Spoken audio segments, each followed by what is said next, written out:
이강인 선수가 소속팀에 복귀한 뒤 좋은 활약을 펼치며 마요르카의 코파델레이 32강 진출에 힘을 보탰습니다. 이강인 선수의 활약상 그리고 마요르카의 경기 내용 면밀하게 살펴보도록 하겠습니다. 저는 김성진 기자입니다. 안녕하세요. 골드컴 박문수입니다. 이강인 선수가 예상과 다르게 마요르카 복귀 뒤 또 선발로 출전을 했습니다. 저는 코파델레이는 좀 건너뛰고 리그 경기 쪽에 준비를 하지 않을까라고 생각을 했었는데요. 뭐 오늘 같은 날에 경기했던 황희찬 선수, 울버햄턴 경기에서도 황희찬 선수가 교체 출전했듯이 이강인 선수 같은 경우에는 선발로 경기에 나섰습니다. 완전히 반대가 된 것 같아요. 개인적으로는 황희찬 선수는 선발 출전할 것 같았고 이강인 선수 같은 경우는 후반에 뭐 교체 투입되거나 아니면 좀 쉬겠지 싶었는데 이게 또 막상 경기 내용이라든가 구체적인 뭐 스코어 같은 거 보면 마요르카가 뭐 그렇게 쉽게 이긴 경기는 또 아니에요. 또 보시면요. 네, 코파델레이 2라운드 64강이죠. 그쵸. 네, 그리고 마요르카의 상대는 레알 우니온 3부 리그 팀입니다. 굉장히 좀 전력 차이가 있음에도 불구하고 그리고 마요르카는 뭐 나름 베스트에 가까운 가까운 멤버를 내세웠죠. 그런데도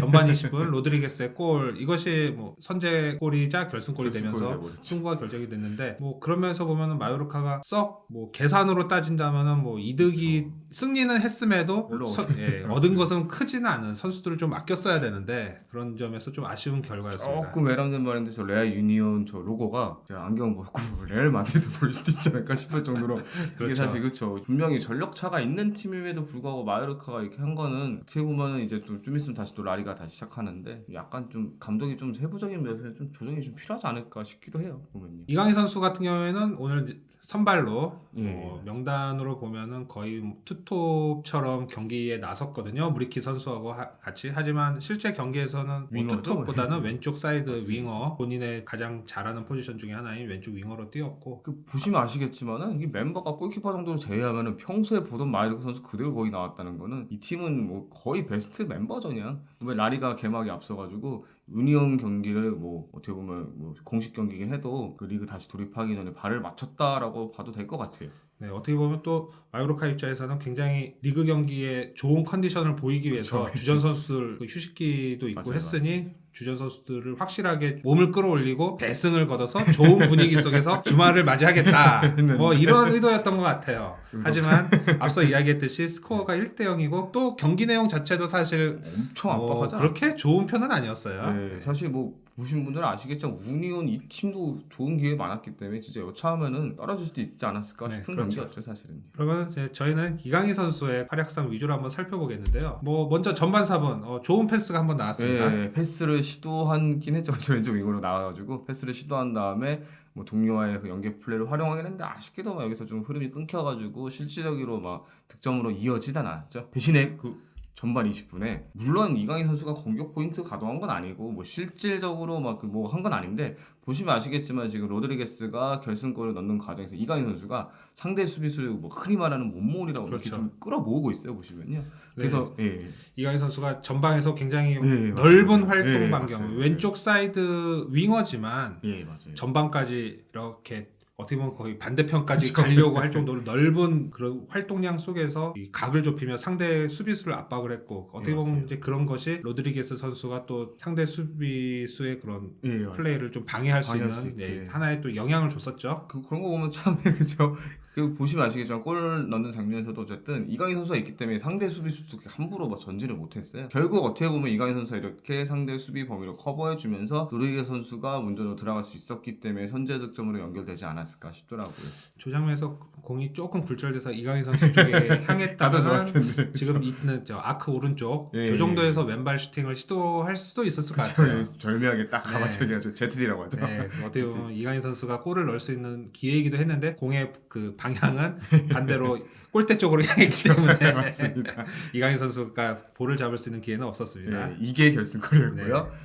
그 다음에 후반 10분이었죠. 그 이강인 선수하고 무리키 선수가 되게 호흡이 좋잖아요. 이강인 선수가 왼쪽 측면에서 칼날 같은 크로스를 올려줬고 우리 흔히 막 뚝배기의 재앙이라고 그렇죠. 하잖아요. 그 무리키 선수가 헤더 슈팅을 연결했는데 이게 좀 아쉽게. 저는 이게 골 장면 같았어요. 그 뭐 기사에서도 많이들 표현을 했었지만 이번에 월드컵 가나전 때 이강인 선수가 크로스에서 조규성 선수의 헤더 연결을 해서 골을 만든 그거랑 거의 유사하거든요. 물론 이강인 선수 크로스 위치가 조금 뒤였지만 그것 빼고는 날카로운 크로스 그리고 다이렉트 헤더 마무리는 똑같은 과정이었는데 무리키 선수는 그 헤더가 이 좋은 크로스를 받았는데 택배 크로스인데 크로스. 네, 이것이 골대 안으로 향하질 않아서 어떻게 보면 이게 들어갔으면 마요르카가 뭐 그쵸. 의도했던 대로 좀 수월하게 경기를 하면서 주전 선수들의 컨디션도 올릴 수 있는 좋은 기회인데 이게 들어가지 않고 빗나가서 1대 0의 상황이 유지되니까 뭐 좀 아쉬웠죠. 네, 그리고- 좀 빡빡하고 좀 어려운 경기가 좀 이어졌죠. 보시면 아시겠지만 크로스 상황에서도 상대 수비가 압박하고 있는데 약간 조금 과장일 수도 있는데 옛날에 오른쪽에 있는 베컴이 이런 식으로 좀 많이 올렸어요. 그렇죠. 딱 멈췄다가 맞습니다. 그 모습이 약간 좀 왼발 버전으로 나오지 않았을까 싶더라고요. 그렇지만 뭐 우리는 또 이강인 선수의 그런 크로스가 여전히가 아니죠. 원래 네, 원래 이강인 선수의 크로스가 역시 날카롭게 날아간다는 걸 또 확인했고 리그 경기에서 또 보여줄 수도 있다는 점을 또 기대하겠습니다. 믿어 쉽지 않죠 사실은요. 근데 아쉽게도 뭐 아무래도 리그 경기도 있고 이강인 선수도 월드컵 소화했기 때문에 후반 30분에 교체 아웃됐죠. 네, 카데웨어 선수 짐바브웨 출신 네. 공격수인데 어떻게 보면 포지션 딱 그렇게 바뀌는 식으로 네, 교체 아웃이 되면서 이강인 선수는 마요르카 월드컵 끝나고 마요르카 복귀전에서 공격 포인트는 없이 75분 정도를 뛰고 마무리를 하면서 주말 리그 경기 준비에 들어갔습니다. 하지만 이 카데웨어 선수가 좀 아쉬웠어요, 저는. 좋은 기회는 몇 번 있긴 했었는데 이 선수가 약간 좀 위험한 말이긴 한데 세모발이니까 싶더라고요.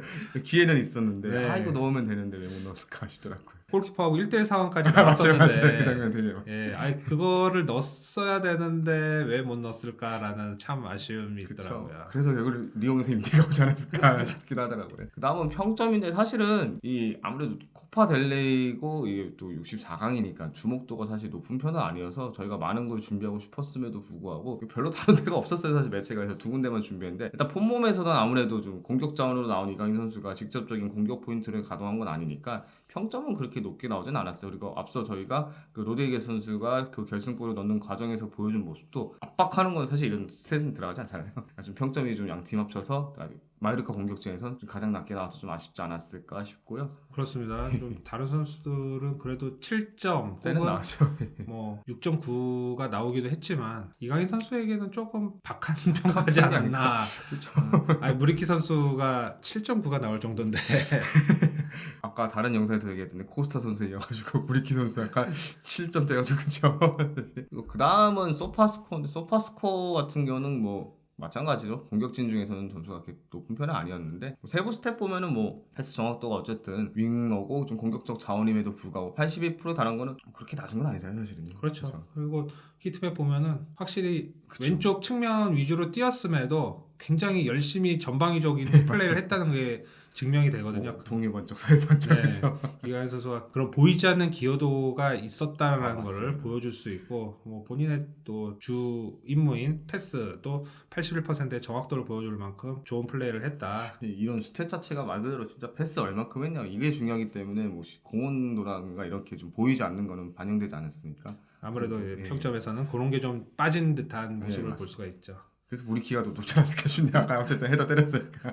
그러니까요. 뭐 이강인 선수가 예. 슈팅이 있었다면은 좀 더 높았지 그런 않았을까 조금 싶네. 더 높은 평점도 나오지 않았을까 뭐 그런 예상도 하고 반면에 뭐 다른 선수들이 또 마요르카가 또 전체적으로 좀 잘하고 했다면은 그쵸, 더 선수가 나은 그렇겠죠. 스코어가 높은 스코어가 나왔다면 뭐 이강인 선수의 평점도 높았을 텐데 딱 공격에 좀 특징된 선수들 위주로만 좀 평점을 좀 높게 매긴 것 같다는 예. 생각도 들고요. 근데 또 보시면 아시겠죠? 골키퍼 평점이 높아요. 7.5점 나왔다는 얘기는. 뭐 무실점 경기를 해서 그런 건지 예, 무실점이긴 해도 뭐 운이형 같은 경우도 그냥 물론 전체적으로 경기를 주던 건 마요르카일지 몰라도 한 방이 되게 있는 팀이어서 어떻게 보면 진짜 힘들게 갈 수도 있던 기회를 골키퍼가 좀 살리지 않았을까 싶더라고요. 아, 평점은 진짜 너무 믿어도 안 네, 되고 사실 그쵸? 뭐 재미로 보는 거긴 하지만 예. 또 우리 입장에서는 또 보는 사람 입장에서는 이강인 선수가 그래도 저렇게 박한 평가를 받을 정도까지는 아닌데 뭐 이런 기여도 히트맵을 이든 이런 패스 기록이든 이런 걸 맞습니다. 보면은 굉장히 좋은 평가가 나올 수도 있음에도 조금 아쉽지 않았나. 그래서 예. 저희가 좀 계속 이런 이야기를 하는 거가 아닌가 싶은 생각이 또 듭니다. 예, 이제 뭐 다음 일정도 있잖아요. 구강컵 일정을 마친 이강인은 이제 짧은 휴식 이후에 다음 주에 토요일 한국 시간은 오전 1시 열리는 헤타페 원정 경기를 나서고 있는데 사실 뭐 되게 일정이 어떻게 보면 막 엄청 빡빡하진 않아요. 근데 마지막에 그 팀이 있네요.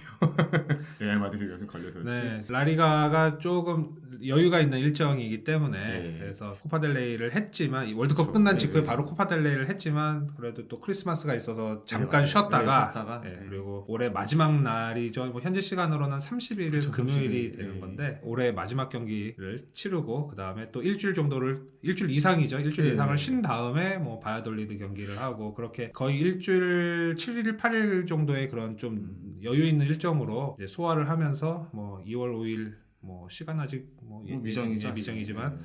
뭐 최강팀인 레알 마드리드전까지 근데 이렇게 일정은 잡혀 있습니다. 외람되면 아까 저희가 황희찬 영상을 다 봤는데 이게 촘촘한 개수가 다르네요. 같은 시기긴 한데 얘는 그래도 약간 널널하고 우리가 심지어 저번 경기도 봤는데 아까 그 황희찬 선수 같은 경우는 요즘 그 오늘 경기 치른 거 이후로 했는데도 빡빡했는데 확실히 그 잉글랜드가 힘들구나 싶은 생각도 들더라고요. 네, 보면서. 이렇게 라리가 일정을 또 보니까 예, 잉글랜드하고는 좀 확실히 또 예. 비교가 되는 그런 거가 있습니다. 하지만 뭐 일정이 뭐 그렇죠. 여유가 있다는 거는 상대 팀도 그만큼 준비할 네, 시간이 준비할 많다는 시간이 거기 있으니까. 때문에 이게 뭐 마요르카에 꼭 좋다는 건 아니에요. 그렇죠. 예. 좋은 건 아니죠. 물론 주전의 체력들을 이렇게 아끼면서 리그 경기 예. 준비를 할 수 있지만 그것은 상대 팀도 똑같은 입장이잖아요. 마찬가지죠. 그렇기 때문에 이강인 선수를 비롯한 뭐 마요르카 선수들은 코파델레이 경기 승리로 마친 만큼 이제 또 컨디션을 잘 회복을 해서 이제 다음 헤타페전 준비를 이렇게 해야 되지 않을까 싶습니다. 이왕이면 이강인 선수가 제대로 된 킥으로 골도 넣고 도움도 넣었으면 좋겠습니다. 이강인 선수가 또 월드컵에서 또 그쵸. 좋은 활약을 했기 월드컵 때문에 항상 월드컵에서 좋은 경기를 펼치고 골 같은 것들을 기록한 예. 선수들이 또 소속팀 돌아가면은 잘하죠. 예, 항상 잘해요. 그 시즌은 또 예, 맞아요. 예, 굉장히 또 좋은 활약을 펼치고 있기 때문에 저도 뭐 황희찬 선수만 하더라도 또